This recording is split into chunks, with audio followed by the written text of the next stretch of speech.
Ito mga kababayan, no, sa pag-usapan natin si Baste, okay? Kasi ano na nagpatigok na siya ng tao eh. ginaya si Katay Digong eh. Okay. So kamusta po mga ka-Streetwise? Ako po si Takero Miyamoto at welcome po sa aking munting channel. So mga kababayan, alam naman po natin kung anong klaseng gusot ang kinaharap ngayon ng mga Duterte regarding nga po sa drug war. 'Di ba? Pero ngayon mga kababayan, itong anak po ni Digong na ngayon po ay mayor ngayon ng Davao City, 'di ba? Ang yabang-yabang pa rin po talaga. Ang yabang-yabang pa rin. Kasi ang sabi nga po ni Baste sa interview, itutuloy niya raw po yung drug war kasi nga daw po dumadami daw po yung droga sa Davao City at magpapatigok daw po siya ng tao. Sinabi niya yun. So gaya-gaya sa tatay. So alam naman natin mga kababayan na yung ugali po na yan, dyan po talaga nagkakaroon po ng gusot itong pamilya Duterte ngayon, especially nga po sa ICC. So para mas malino mga kababayan, no, ito po yung balita kanina. Okay. So sabi dito, sa SMNA na naman to, no? Davao Mayor Sebastian Baste Duterte nagdeklara ng war against drugs. Nagbibigay ng palugit sa mga addict yan eh. So sabi dito, no, bumalik talaga ang droga. PDEA just released kung gaano kamahal ang shabu dito. Okay? It's extraordinary. So para mas maganda mga kababayan, panoorin lang natin.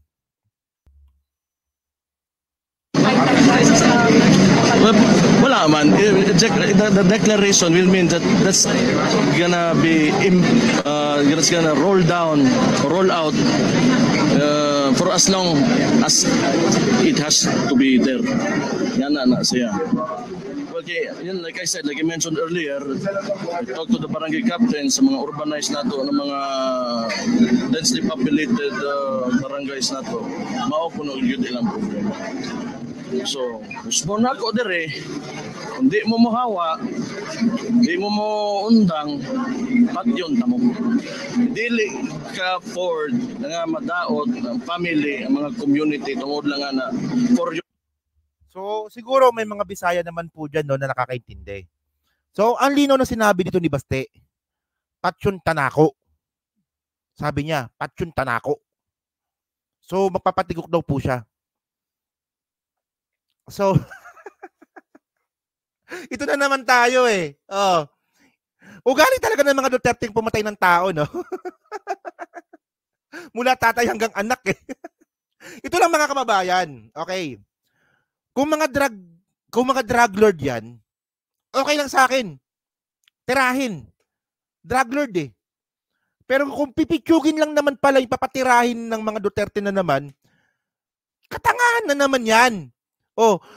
Tingnan nyo mga kababayan, no? Ito yung mga bagay na dapat hindi na pinagmamalaki, binalita pa.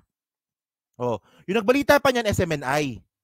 Isipin nyo mga kababayan, hindi na nga dapat pinagmalaki, binalita pa. So ngayong araw lang din,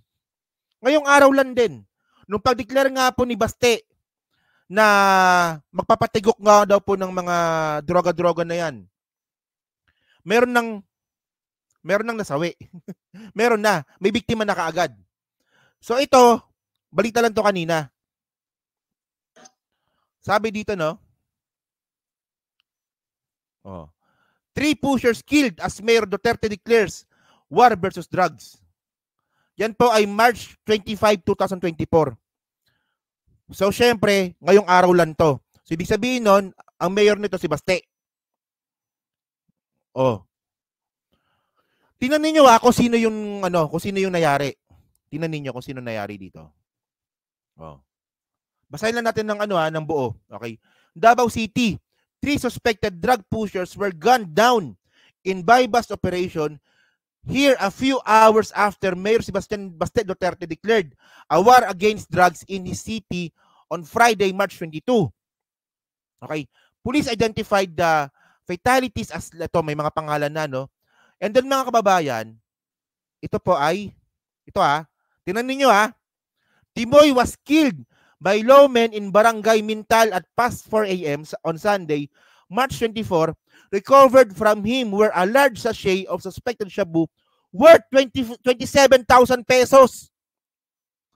38 revolver, and 19,000 bust money.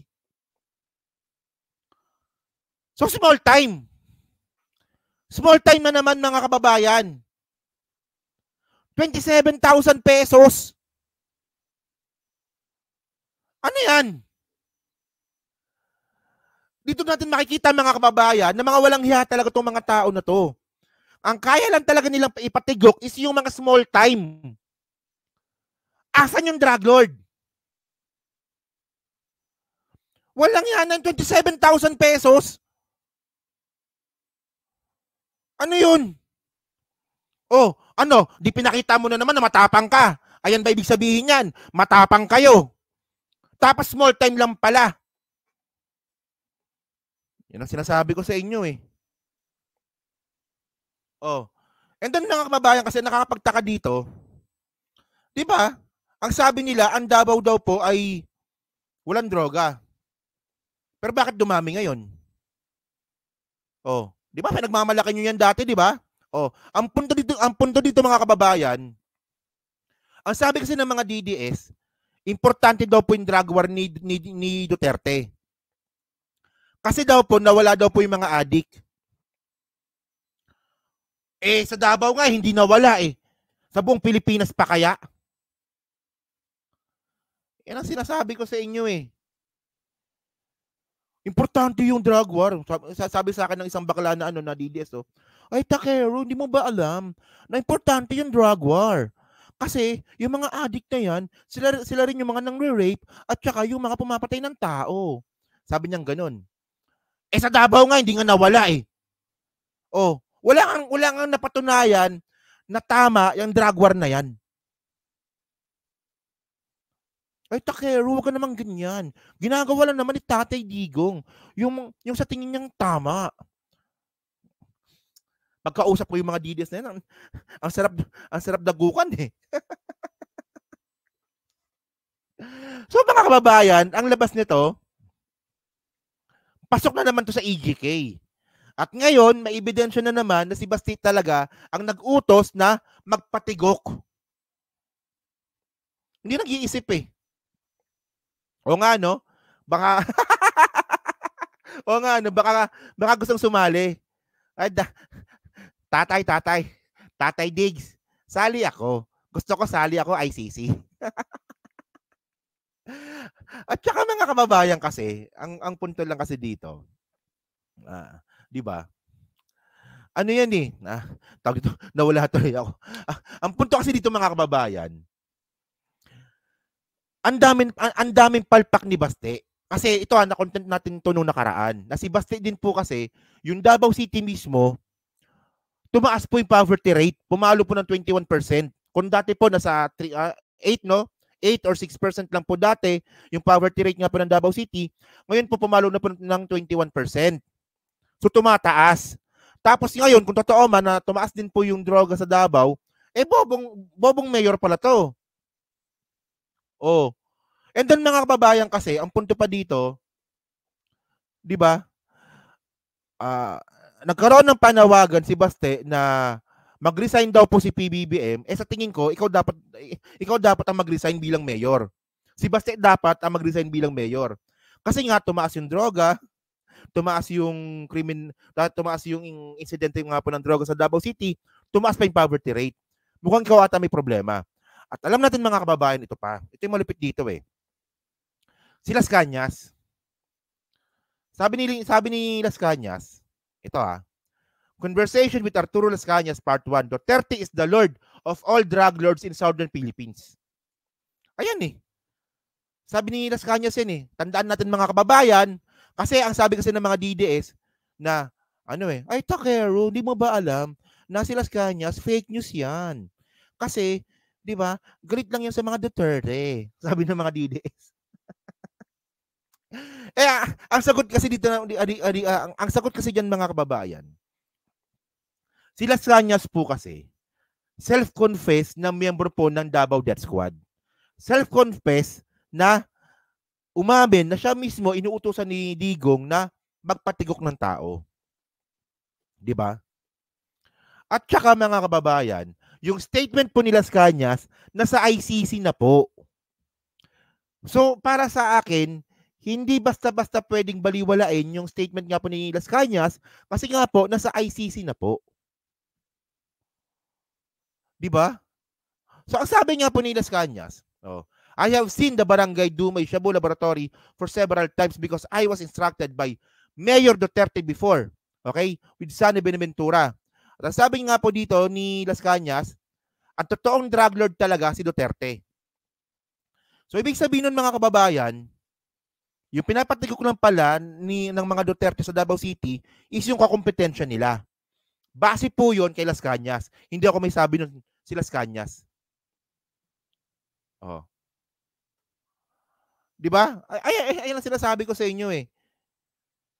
Hindi ko talaga makuha yung narrative ngayon ng mga DDS. Ito yung mga bagay, mga kababayan, na dapat po kinukundina natin, pero ang mga DDS po kasi patuloy pa rin po nilang sinusuporta yung mga ganyang klaseng masamang gawain. 'Di ba? Parang si Badong. 'Di ba? Si Badong. Oh. 'Di ba si Badong ba nagpakita ba ng mga article ng balita 'yan? Si Badong ba nakita nyo ba na nagbasa ng mga batas 'yan? Si Badong ba nakita nyo ba nag-research 'yan? Hindi. Ang pinopromote lang po ni Badong Aratiles kulto. Pagiging kulto lang. Itong mga bagay na to, o ngayon, paano ngayon sasagutin ni Badong na small time na naman yung naging biktima ngayon ng drug war ni Baste? 'Di ba? Anong sasagot ni Badong dito? Magtatanga-tangahan na naman. 'Di ba? Na ay, yung ano na yan, yung drug war ni Baste, good job yan eh. Ang galing-galing niya doon. Ang importante doon, itong mga drug addict na to, sila rin naman kasi gumagawa ng krimen. Di ba? Alam niyo mga kababayan, kapag pinapanood ko si Badong, sarap sampalin ng mukha eh. Yung parang yung kapag habang nagsasalita si Badong, sarap kurutin ng mukha, yung dalawang mukha, putang ina mo, ang cute-cute mo talaga. Promoter ka talaga ng kulto. Kailan ka kukunin ni Lord? Walang yan. Pero seriously mga kababayan, ano na eh, subok na po ng panahon at napatunayan na nga po talaga ng mga events ng Pilipinas, napalpak po yung drug war. Pero bakit po pinagpatuloy na naman ito ni Baste? Diyan po ako nagtataka eh. Diba? So yun mga kababayan, so diyan po sa 2,000 po na nanonood. So ano masabi nyo nga po dito sa palpak na naman po na drug war po ni Baste? Na dapat tinitigil na po ito. Kasi kung small time lang naman po kasi talaga yung titirahin nyo na naman, wala eh. Not unless po na malaking isda yan eh. Okay tayo dun eh. Di ba? So yun po, no? So dyan po, sa hindi pa po nakakapag-like, palike na lang po ng video po na to. At dyan po sa Team Replays, ano masabi nyo nga po dito sa ginawa ni Baste? DDS ba kayo? Okay ba sa inyo yun? Ang gusto lang siguro ni Baste ay maisama siya, di ba, sa kaso ng ICC. Kasi mukhang si Sara, hulihin, kasama si Duterte, yung si Digong, may iwan siya. Ewan ko lang kung si Pulong kasama, hindi ako sigurado, no? So mukhang may iwan si Baste. Gusto atang mapasama. Parang parang, di ba? The family in prison together. Bonds together. So yun mga kababayan, sa comment lang po sa baba, binabasa ko pong lahat yan, no? So thank you po, no?